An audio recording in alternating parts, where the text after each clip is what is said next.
Mpuuga agamba alidwedde okuteeseganya ne President Museveni wabeerewo okutuusa obukulembeze okubujja mu ye bugende mulala mu mirembe. Mao naye ali eyo mu gavumenti naye ku lwekyo Mpuuga kinaso kikusa nga ne Mao yagenda tetunabategeera wa watuuse. No, kisooka Democratic Alliance yaguddwawo mu kisayi ky'ebyobufuzi naye etandika okukola emirimu gy'ebyobufuzi ng'erina background mweva. Background mweva yali ya obutakkaanya obwa Meruka okuva mu NUP. Ensonga ne zigaana okumulungulwa munda ne zijja mu public. Zasooka ku kitebe awo ne zifuluma ekitebe ne zingira ekkubo Bombo Road ne zimaliriza nga ziri everywhere. Kakati ezo zaavaamu okumeruka. Ate politics bwati bwatambula nti groups ez'enjawulo ba formations ez'enjawulo zimerukawo out of conflicts. Era conflict ze zimu ku component za politics. Tewaliwo byabufuzi ebigenda mu maaso nga tewali conflict kisoboka. Kakati we bamerukawo nga bayina okujustifyinga their formation. Kati ze zimu ku proposals ezo ze balaba eziyinza obbabeeza mu kisaawe nga batambuza ebyobufuzi. One nga bwogambye ba proposing electoral reforms. Two ba proposing transition very debated. Three ba proposing reconciliation nti eggwanga likoleki tugende mu reconciliation tuwuliziganye tutambulire mu ddoboozi litya limu batuufu era Mpuuga mutuufu kwebyo ebirowoozo byaleese. However tebiri achievable okusinza ku kisaawe nga bwe kikola ki nga bwe kiri okuteesa kwonna kantandike ne point ya reconciliation ne reconciliation ne political transfer of power transition. Ebyo byombi obyachievinga nga muli ku equal terms. Okitegedde? Equal terms kirotegeeza. Nga mwenkanankana obanga oli abasinga ku katini. Nga alaba nga okuteeseganya kikulu nnyo naye tasobola kugenda mu maaso nga tabalina. Kakati in the context of Ugandan politics, we the opposition actors, we are extremely weak. Tetusobola kukozinga njogerezeganya ne Mwai Museveni ku matter yonna because factors ezisinga zina. Era nze mbadde ndowooza nti buli formation yemerukawo yonna teyali papiye ku movinga population tuteeseganye ne Mwai Museveni tuteese tureconcilinge tulete electoral reforms. No, tetusaba bintu byebatasobola kutuwa kubanga tetulina kye tuyinza kukolawo singa babituma. And it is very dangerous okweteeka ku minzaani module. Mwe temulina kimugandira. Katugambe temulina bargaining power. Tetulina bargaining power. Yes. Eri President Museveni. Eri General Museveni atulabanga kwegamba you know ekisooka amagye yaga personalizing. Okay? Police yaji personalizing. Parliament yajinamu ebitundu 9 ku buli 100. Ogenda kuteesa naye otya? Agenda kuwuliriza kuki? The best you can achieve in such an environment is to get a job. Nofuka minister wa Mateeka. Nga Mao bamumira. Mao went with brilliant ideas. Naye mukiri ekya General Museveni kye yazimba kikumira bumizi tosobola kishekinga. Kubanga ne bwoga katugambe nti ne bwoba tuteseza naye asobola okutambula. Tewali kya nkugambye kakati gwe mbuulira kiki kye tumusuuza. Tekiriwo. kati Mpuuga byayogera bino ebyokuteesa. Those are good ideas. Okay? Era mutuufu okubyogerako obwogezi. Naye nze mubuulira denje eriwo. Nze nga musambi munna ali mu kisaawe. Ayinza okuggwera nga ali mu gavumenti nga Mawuga. Kinene nnyo kyasobola okwachivinga ne ttiimu gy'atambuza nayo is to get jobs within the NRM establishment. As simple as that. Because mukuteeseganya bagamba nti waliwo General Franco yali Italeeyo. Yali musajja w'amaanyi nnyo mu Second World War. Yagamba nti if you have a gun and I have a gun, we can talk about the law. Tusobola okwogera ku mateeka. Because bwe nkwefuulira naawe oneefuulira. Nenseka obusobozi bufaanagana. There we can talk about the law. If you have a knife and I have a knife, we can talk about rules. Tusobola okwogera ku buteekateeka obunaatufuga mu njogerezeganya. Tolina kyamaanyi kyoyinza kukola, nange siina kyenyinza kukola. If you have a gun and I have a knife, okay? No, ekyo nga sina kituukako. If I come empty-handed, naawe nojja ng'oli empty-handed, we can talk about the reasons. The real issues. Because nkulabye tolina kyokwese. Oli kiriya, nange ndi kiriya. Kakati General Museveni ogerezeganya naye otya? Gweoyimiridde mu nsonda ki? Oyina kambe yayina mmundu. Nakambe tokayina. Olinga lonsa. Era General Franco akugamba nti if you have a gun, me I have a knife. The whole truth is in your hands. The whole truth is in your hands. Nze nina kambe oyina mmundu. Nyinza okuteesa naawe. Amazima go gayina. Mazima go gayina gonna. If you come empty-handed, if you have a gun and I don't have anything, I came empty-handed, it means that what you are holding is not just a weapon, but even my life is in your hands. Kakati yawe tuli ku Museveni. Oyagala kuteesa ne jjajja. Naye yalina emmundu, yalina amateeka. Yalina buli kintu kyonna ekikozesebwa. Instruments of power zonna yazira. Toyina wadde awantu w'omunyeenya bw'oti n'omusuuza. Gavumenti nze sibiraba bulungi. Galubindi zange teziraba bulungi. Sizitaddeeko bulungi. But you don't have parliament. Toyina. Abantu bonna abanyeenyazi gavumenti ne wabeerawo peace talks, wabawo cooperative advantage. Mugenze mu kalulu, olesa ababaka 2, alese 2-5. There you can talk. Tayinza butakuwuliriza tebakulimba. Ne wano olina 10. Ate 10 bonna babo, olinako 11 gwa UPC. Ogwina akalagaano ke. Olina 5 naye nabo bennyini tebakuwuliriza. 5 olinako 2. Bo bagenda mu lwatu. Olina n'abagenda mu nzikiza. Olina n'abagenda mu nzikiza nti kakati bw'oba bakubisa akalulu oyinza okulamyamu 3. You don't have the bargaining power. You don't have the capacity.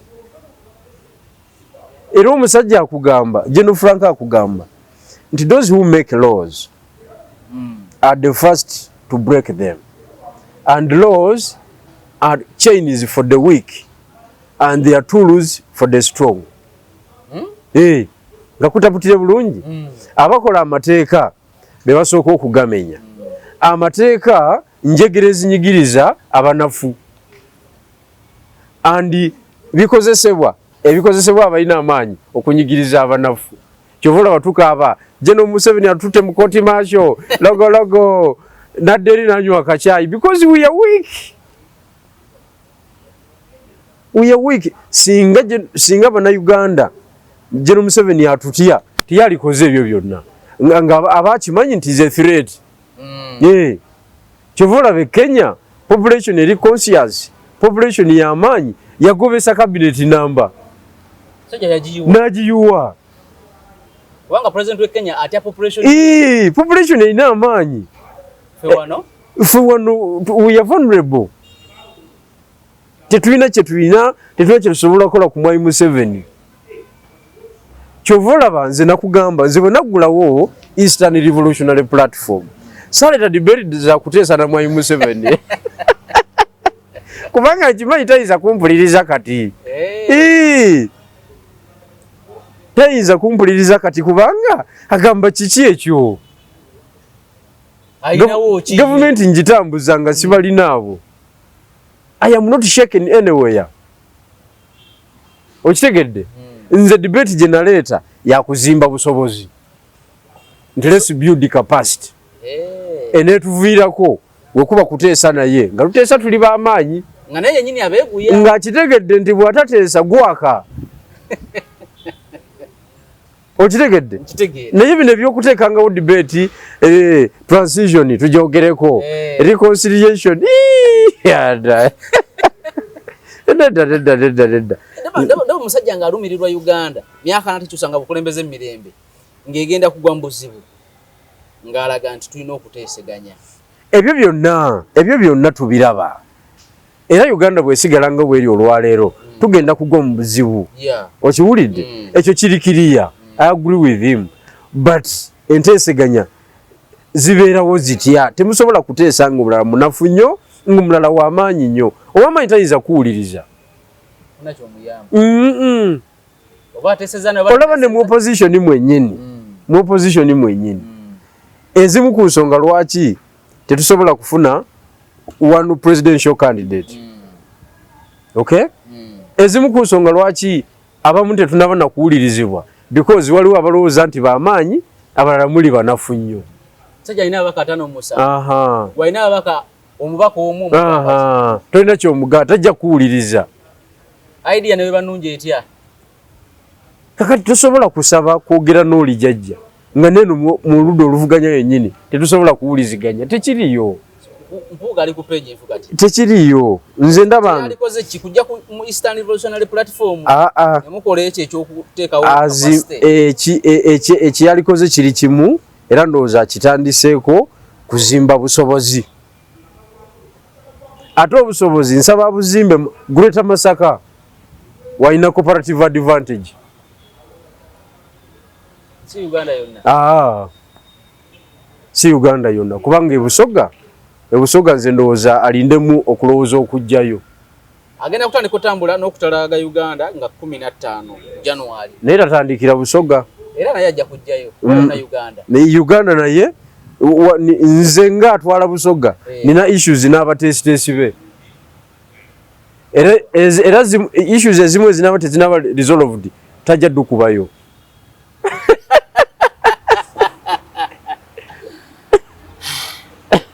Ogambye otya? Issues ezimu wezinaba teziri resolved tajja ddukubayo kuba nze nina issues n'abateesiteesi be. Bamukaako? Nze nina issues n'abateesiteesi be ate nga bamuvuga. Weba naaba tebalaba kutereeza issues zembaga zenina ku meeza. Wali ebusoga tebajja ddukubayo. Olaba Kyagulanyi gwe tukubisa olukiiko mu bikajjo. Yomugano tuteka mu ttawuni. Ate bano bo bano ate bo tubasobola. Nze nkubuulira. So ekyo kyo njagala tubeere very clear. Abasajja be bali arrogant nnyo. Egulu naweddeko ne mukaako mu interview. Era ne mubuuza ku bya ssente n'agamba nti ye n'abazungu abamuleeta be yaleeta yabavugira mmotoka ya kabuleeta. Nze sifuddeeyo. Yangambye abazungu lowooza nali mbaleeta kwesa mweso. Nze sifuddeeyo. Oba abazungu oba muzungu yasudde golodi ne bamulonda oba akamwanyi bakajjawa. Nze nina legitimate issues nabo era tezinaba resolved era kana akatambi kabatuuseeko wezinaba tezinaba era resolved tebatawaana okulaalika olukiiko ebusoga wallahi nze nkubuulidde saagadde bono n'ekintu kya mpuuga olw'okuba balina issues zaabwe ekyo kyo nkirayira I am ready to talk to them. Sibainako mutawana naye okukuba olukiiko walinga tetunaba kukanya tekigenda kusoboka. Abantu balowooza nti naawe okwayanira kamanyi. Nze byange bya bukulembeze. Birala. Si bya ssente. Ebyange bya bukulembeze. Singa nali njagala ssente singa nabanoonya dda ne mbaga mu mpeeyo. Kyoga simanyi gye bawangalira. Manyiyo. So mweye embeera ndi very clear. Era sigenda kunyigira ku muntu yenna ku liiso. Esimu ne bwe naava ewaani kweye ensonga. Tujja girwaniramu. So kakati electoral reforms zo zeetaagisa. Anti tosobola ku achievinga electoral reforms. Ng'oli weak. My point is about strength. Gaining power. Kakati parliament oginamu ababaka kati balinga 9 mu 5 9. Bosobola okulirayinga ko basobola okuvotinga naawe. Abo tebasobola kugusa electoral reforms. Ku Museveni ono ali current. They cannot. Kakati what is the way forward? Moving forward. Tulina kudda mu trenches kuzimba capacity. Osobozi. Omunafu tateesa. Omunafu ateesa atya? Omunafu abeera ng'omwavu mu kika. Woba oli mwavu mu kika, olukiiko teruyinza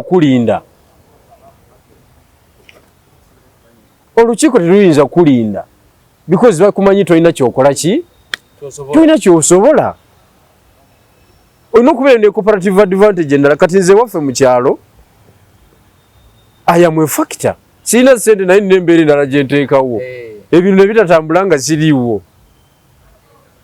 Okitegedde? Because I am a leader. Nina ensonga endala ezineetooloolerako nnyingi nnyo. Topapa bupapi kusalawo nsonga. Ng'opinioni yange togirina. Obuzibu buyinza okujja. Okitegeera? Kakati ensi yonna bwetyo, ensi teri feya. Era omusajja akugamba, General Frank akugamba nti ensi eno, the whole truth about this world is that when money speaks, the truth goes silent. Sente wakastazogera amazima gasirika. Yes. But when power speaks, even money steps 3 steps back. When power speaks, obuyinza bwogera nesente ziddako mabega ebigere ebyo ne biwuliriza obuyinza bugamba ki? olaba omusajja nga mugagga muzibu naye nga ayagala kulaba president. Mu dakiika 2 bamwavuwaza. Bwe kiri wetwogerera wano ebizimbe byali mu Queen Bank byameramu omuddo. The power spoke. Okitegedde? Byameramu omuddo. Nenga kuviira ddala wali ku Kampala Road paka branch zonna gye zaali zameramu omuddo. Ebizimbe ebya Queen Bank. Obuyinza bwayo. Naye nga musajja mugagga. Sente azikola ki? Aziina. Dr. Kiggundu omugenzi yafa asigaze ennyumba emu Kololo. Bamuyamba buyambi asigale nga alina abazzukulu bajja okumulabirako. Naye kyo bw'oyita wali ku Kampala Road ekizimbe ekisinga obuwanvu Greenland Towers kyali kikye. Yagenda okufa nga alina waapaakinga motoka. Kakati bwe buyinza kati bannange nze bammenya betutambuza nabo nti tebamanyi ekyokukola ekituufu bakimanyi naye tebaagala kutwala buvunaanyizibwa kukola kituufu. And that's where we differ. Kakati bunade ne mukaaku mukunnyonnyola DNA byayagala bakole ne byayagala bakole. Nagenzo bbira ba script ngeringa ya ERP. Tusimba omukulembeze abakulembeze batugamye ku bubaka nti tutekewo omukulembeze omu wa president wagulu baagala omu nonde bakumpi byebi nandi kakati bakopa ku script yange bo kye bakola okuba balina sente kati bo bali concept eri nti omwavu tateesa ebirowoozo by'omwavu omugagga bya piikinga n'akola ki n'agenda n'akola investment nti olw'okubanga nze sirina ssente ziteekateeka nkuŋŋaana module eyo kati kabakwate ebirowoozo byange bo babitwale without even talking to me kyova olaba nkugambye ebusoga olukiiko tebayinza ddukubawo singa twale tuwuliziganyiza lwaki tuba tufuna ono nanyini concept kuba yasobola gitaputa obulungi anti nanyini concept olina okunoonya abantu abali relevant ayamwepatana tokyasobola kunsibirawo bweru wa byabufuzi mu Uganda tekisoboka era akajitu kasamba ku kifuba ngoba weesibiriddemu olujitu lusamba nti okola ki wano kitegedde kubanga naffe tuli mu business kati idea nze naleeta idea ne mbagamba kati regionalizinge politics buli muntu akwate walina cooperative advantage kati bo mbomba wa Masaka era basuuke Masaka awala bajja kubwa kiboko zaabwe atenga bagala kuleta omusajja nga president Mpuuga tetuganye kubanga president ononya kalulu kasita nabeera agreed on ngakiriziganyidwa mu pool of leaders there's no objection kasita nabeera agreed on bano kiki ekibaganya okukwatagana ennyo nayo baganya okuliorganizinga nga factory y'amaanyi mu Mpuuga talina tabbo naye bano batambula nabo naye kati tiimu ye n'entesitesi fenge gye tuginako fayiro kati yeebuzaabuza ebuliremu Mpuuga is a genuine man. I am telling you. Era emboozi gye bamuteekako ye $5,000,000 they were unfair to him because leadership tojawula na ssente politics atambula na ssente saakugamba obusajja General Zelensky gwe yakwata mu lutalo nga wuutanyiza $4,000,000 ensi eri mu lutalo gwe ame komanda olidde $4,000,000 eza dola ez'okugula ebyokulwanyisa ozi yamuyimbirira nga bano ne bayimbirira Mpuuga bitano yamukwata diplomatically obutaffectinga lutalo naye kakati yiyo faction yiyo pasonero yonna yabadde mu kitenti ekyo ye Makerere Kavule 90%. So who is the loser? Gukiriza abantu ne bakuvaako gwe loser. Kati lwaki tugenda n'oteesa? Kubanga oli yeebuuza nti Mpuuga yalemererwa okuteesa ne NUP nga lwo obutakkaanya anasobola okuteesa on behalf of Ugandans kulwa Uganda eyawamu. Bw'anaazimba capacity ajja kuteesa. Watagizimbe ajja kutulabirako awo. Okitegedde? Politics si wa banafu. Bw'obeera kyovolaba golaba lukyamuzi. Aji uyangamye nti politics kulwana. Si bya kugira ndi tebasaba space. So, politics yalinga mupiira. Omupiira tubaleesa zeraini goolo. Akatimu naye kaba kanafu katya. Naye nga kasasiza layini yako ne kaggalawo. Obonero busatu kabutwala. Kabutwala. Ffe twali wano mu Premier League y'e Bungereza akatimu ke bayita Leicester City ne kajja. Ne kabutwalako ekikopo nga tuli awo. Bako kibona Arsene Wenger. emu. Katwalako ekikopo ku last. So politics naye bwatyo bwali. Oliwo abakututeko wini abagikututeko si wabanafu. Kyovola benkokola zibaamu ki? Characteristics of politics is murder. Politics bakozesa diplomatic terms, elimination.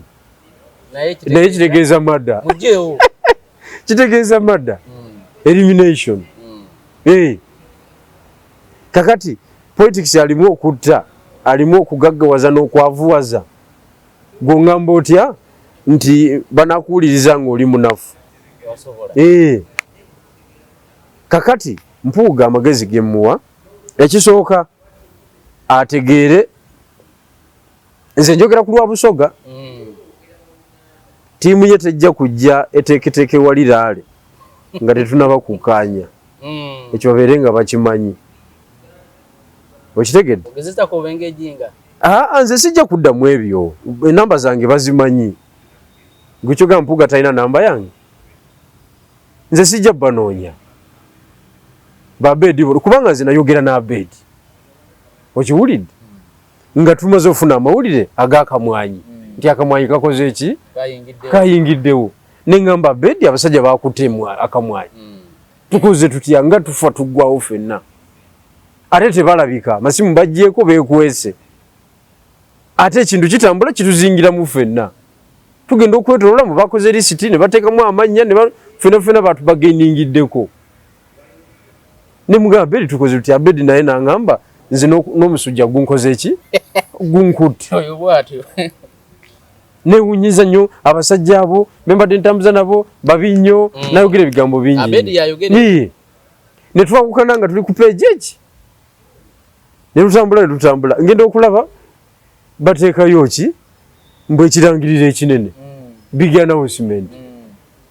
Ngenda okuwulira ebiranga big announcement n'Abedi akola ki? Mwali. Ne ngamba naye. Omusajja gwe twakkaanya naye nti abasajja abatadde bo baliko nsayirinze kakati nze ndi kaddeyideyi oba ndi fuutu soja. Kati nentegeera nti bano bantwalanga fuutu soja. So being nti ndi mu kasonda kange, I am in a position to communicate what I want without any yes, without any so nze muwabulanga tanabagenda nakola nsobi nyingi nnyo. Tatandikira mu Busoga ground si nnungi. Kintu kiyinza okuyiika. Asooka ayongera okutabaala mu Buganda muno, atabaale Luweero tanatuukayo bano bajjuma gye baalwanira, Nakaseke tanatuukayo. Agende mu bende eyo wali tulina okuwuliziganya kwanza. Nze kyonkubuulidde. Ffe tukyagala kukolera abantu bo we bagenda ssebo we bazimba za apartment we bagula ebyuma eby'amaanyi ffe nga tusigala mu mizigo. Nze ndi Makindi wali mu muzigo. Ekyo tekigenda kusoboka. Walina okubawo okwogerezeganya. Tekigenda kusoboka. Kuba nange sigenda kuba lukiiko n'olu mu Buganda. Nze wano ndi mu diaspora. Sigenda tawanya muntu n'omu. Ne naffe tetujja tawanya, tetwagala kututawanya. Katoli agamba nti DA yatandise kulwanyisa Kyagulanyi. Awo yaba mukyamu. Kyagulanyi si ye president. Ate NUP kale. Ate ngula aba NUP onaona bazeno Saidi. Oyo aba mukyamu. Politics yenna atambula ne conflict ekyo abantu bakitegeere. Tetuli mu ekereziya. Omutukuvu yalina okusemba. Olaba ekereziya nayo yasasika. Tukimanyi nti Protestants baali bakatuliki. Ne bapinga. Ne bafuuka ba Protestants. Ne bapinga ebintu bya Papa ne bazimba ekyabwe Canterbury. Born again eva mu Protestant. Nayo yapinga Canterbury neteeka ekyayo mu America. Born again eva mu America. Kubanga abazungu bakimanyi tosobola kukonkalinga nsi nga tolina ndowooza ya ddiini. Baseka Juma bamalira wali Saudi Arabia nabbi bamuziika nawe babakwatira obwongo. Okitegedde? Kakati politics bwatyo. Tewali gwe bagenda kusiisiriza. Gomanyi mu ddiini mwokka, gomanyi faction eziri mu Busiraamu. N'Abakatoliki be bamu obufaaza bamu beetandikira. Asoma emyaka 8 bwe balina omuwera ne bamutema n'agenda n'atandikira. N'aleeta entaputa empya. Wali bufaaza Kibuuka n'abalala. Kakati that is the nature, I mean the law of nature. Tetuyinza kukkaanya. Kakati omuntu avaamu ng'omuwanguzi yoyo abadde smart enough okuzannya obulungi n'afuna ne ba allies abalala abamwegattako. Okitegeera? Like for example 1980 gogambe ni RA yaliwo yokka. Obadde okimanyi nti Kayiira Fedde mu Museveni bamusookayo. Bamusookayo okubiisana n'Obote. Ne Museveni yabasinza strategy. Nakwata Bakayiira n'abamira. Naye nga si kusooka gamba nti tutandikire wamu. buli muntu asooka kuyimirira mu nsonda mwali kati ogenda okulaba towera nga weetaaga bali abeeri nokkiriza so buli omu asooka n'awaddawaddako okiwulidde so even in South Africa wabadde ki nga balwanyisa apartheid era obupatepate bwali bungi ANC gyolaba kyekibiina ekisinga obukulu ku lukalu lwa Africa kya 1920 kyekisinga obukadde wano naye si kyekyoka ekyali ku front ey'okulwanyisa abakabbulu waliwo ebirala kati ekyo abantu balina okukimanya abanuupu balekerawo okunyiigira abantu bonna abagamba nti ffe tuli banuupu abantu bonna kati Oweekitiibwa Kyagulanyi yali akyayimba abantu bonna baali bamuwagira ebivulu by'abanene tebyajjuzanga tekiwoomera matama abiri okitegedde kakati nze okyayinza okunziza emabega nali walinga Chinese nze omuntu gwe mmanyi alina obuyinza mu Uganda ye General Museveni era nze ye opponent wange sijja kulimba kati omuntu yenna abadde alowooza nti ndi kuye omuntu alina powers wano mu Uganda ali ogwo General Museveni amuddirira kabaka wa Buganda as simple as that kakati nga nkuba ki kati bana Makerere Kavuyo batandika conspiracy bogo balwanyisa baba mumanyi anti tosobola kufokasinga ku General Bigirwa nze sina kyengenze nakyo tufokasinga ku mpuuga nze sina kyengenze nagenda nina unity number gye nkomandinga wali mu UID nagenda ne unity number ngerimu nsibuka Aruna okansogotera okukyazaako ngerimu Akimukiza kati Minister Mulamba wali ku KCC akikira na mungonde erimu Alani Kitonsa ali Canada eyo erimu Isaac Amado PA wa Oweekitiibwa Lord Mayor yali unity number gye nkomandinga nenjikwata ne tugenda mu lutalo olupya ne lunywerawo ne tuluzimba from the word go ne tukuba ekintu paka bwe kyakola ki naye bwe nali navaayo nzeka wabagamba nti nze nabaleeta mujja tugenda saakiriminga nina ababaka 15 be nali kurutinga awo sina n'omu gwe nagamba nti va mu nnugu wabali kurutinga tebana bafuuka babaka ne bafuna kaadi ne bawangula they are 15 Tono mugu wagamba nti bannaye ntandise mujje tukole. Kababa be Busoga. Kubana nayagala bakozese emitwe gyabwe balabe. Soko beereyo wekyo osolo kunga njagala kujja. Okitegedde. Kati tunulira abantu bano ba Farida na Batanzi. Oyo n'abakunzi wa Central Region. Namulonde eyo. Ere nzia soko kumuwa kubera secretary owa Women Affairs. Owa People Power 2018. Naye kati bomusanga afumula ebigambo. Oyizo gamba yava mu ggulu. Aya nebigiro tayagala mutunulako wadde. Tamwagalira. Wadde. Nenda tekijjawo kiri nti gwa mute. Era byafa tayinza bikuutiza. Era obo wandika erinnya bijirwa tosola lijjamu. Naye bomusanga ngomubuuza nti bigiro yali akubiddeko essimu n'akugamba nti kiveemu ekyo. No. Because nze byantuukako nga nganze. Saagala bizibu byange kubisharinga nabaki nabalala. Yes. Tugende wa Dr. Besigye. Ali mukomera. Esawa ya kakati. Mwami Mpuuga ne banne baabogera bagamba nti Dr. Besigye nabeera mukomera. Ka opposition tubeera nga tuli bwe tuti. Tusirise tuli mu kwewa katukubye n'otulo simaya tuli na mukufuluta tukubye ensaya. Stali yo yekka tebamukwata yekka. Era bamu bakayana family ya Aji. Mugera ku Dr. Besigye yekka. Si yekka ali mukomera. Nowe fe bamukwata. Kakati wano njagala ombulire nga munabi ya bufuzi bijirwa. Dr. Besigye nga ali munda. bannabyabufuzi nga bampuga nga bagamba tetwali ebase ne tufuluuta naye ye lwaki akyogera akizza ekibiina ekisinga obunene ku opposition nti kibeeko kyekikolawo wadde twaligenze nga ku parliament we twagenda n'abaaliwo mu kuteeseganya mu kwogerezeganya era abamu tebekkiririzaamu Dr. Besigye wabaali mu kkomera opposition esobola okukozesa etya embeera eno okusobola okuggusa byeyagala okuggusa nga egisigamiriza ku Dr. Besigye okumusiba nga munabyabu kakati ekisooka kansooka enjogere ku famire ya Haji ajani Obedi Kamulegeya famire yo webe complaininga tegeza ku complaininga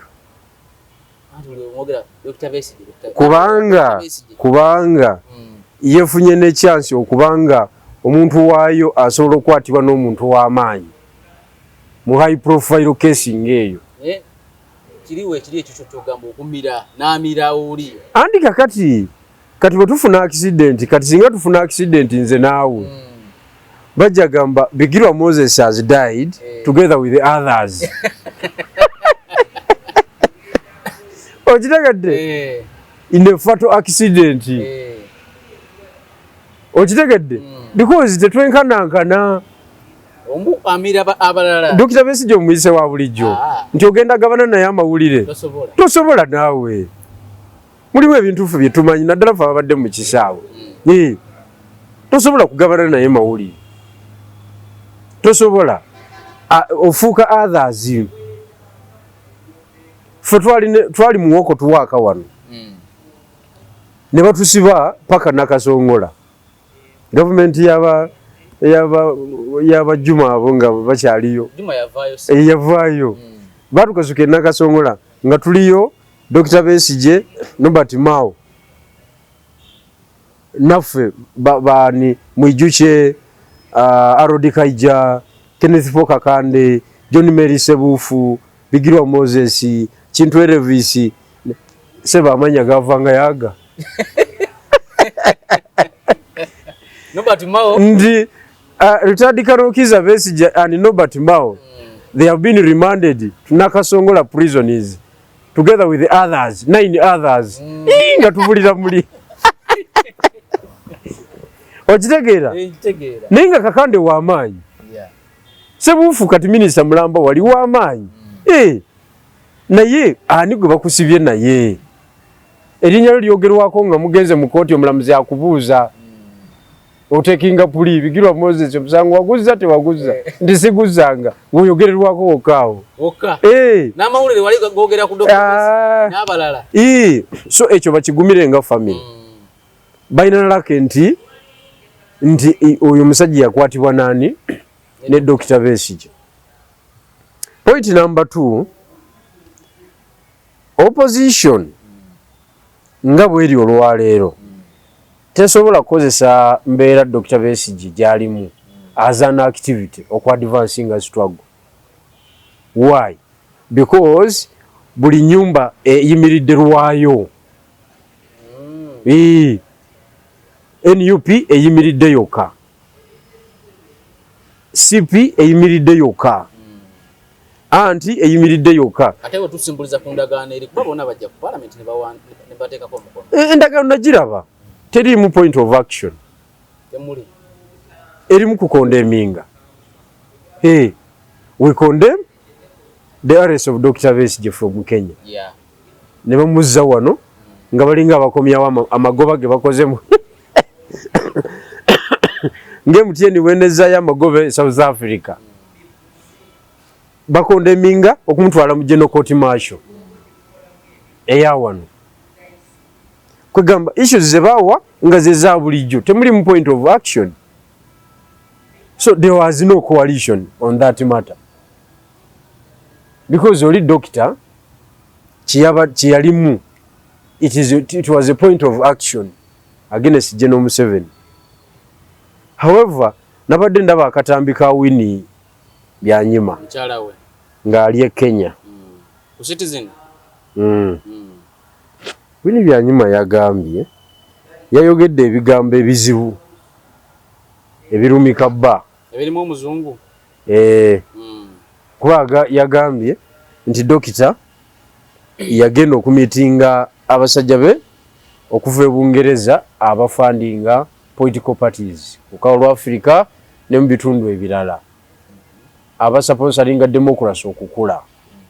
Mu kutuukayo yasangayo abagenyi abalala batamanyi. Mu kutunula yali akyali awo n'alaba ki abasirikale abali mu civilian wear nga mwenda nga bayingiddewo ne bagamba you are under arrest.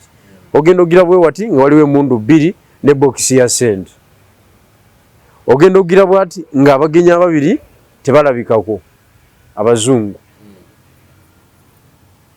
So eyo scene eteekwa kuba yakola ki yali set up by the system. Which system yawano? Yawano. Naye Kenya abakolaganye n'abazungu. Abazungu nabo bafere. Ate batufera nnyo kuba ffe tubatya.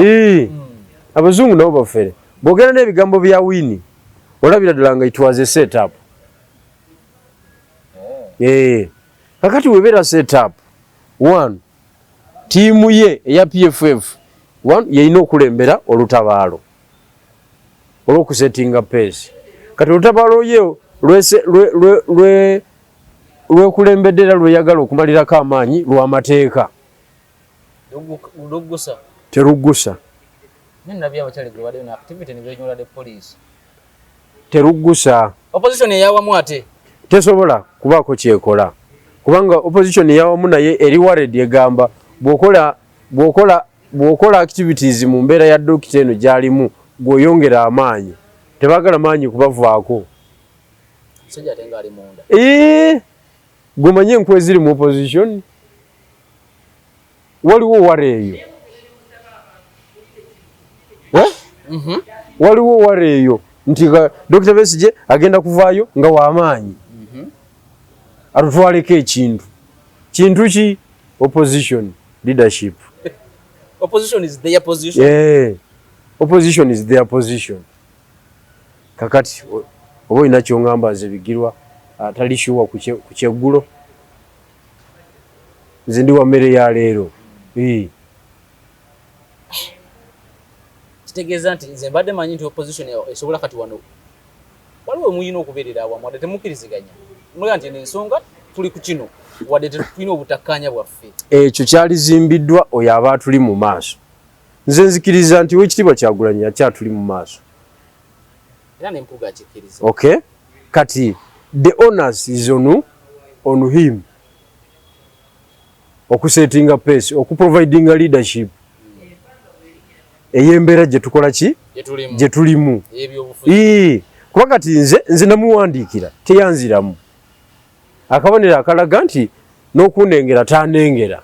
Yes, abawandiisi bwe yaŋŋamba nti ebbaluwa baayombera wali ku reception bagitutte. Yes. Kakati nze nteeketeeka olukiiko kubanga okukolera awamu kwetaagisa. It is one of the steps ze tusobola okuteekinga we tuba tunaleeta enkyukakyuka wano. Kati munaakolera ddi ewamu? Tunaakolera ddi ewamu, embeera egenda tuwaliriza. Bannayuganda banaatera okulaba ebituli bya buli muntu. Ebituli bya buli player. Kati bannayuganda bagenda tudisciplininga. Kubanga genda kugamba era mbadde ndaba TikTok handles zo ngo playinga obutambi bwange bulungi nnyo nti tewaliwo kibiina kisobola kukwata power kyokka.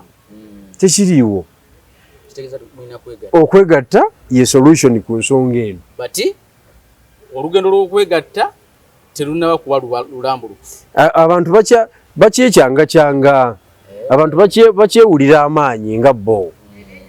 Kifo kye tulowooza nti ebyo bibaddewo tubibaddemu naye nga tebigguka.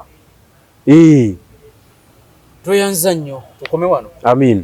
Tweyanza nnyo tweyanziga onoobadde osinzira okubeera nga otulaba naye neerabidde ne basakonsa baffe saabayisizaawo. Everett Rio Estate tutambula naye ne Ssaalongo Lukwa.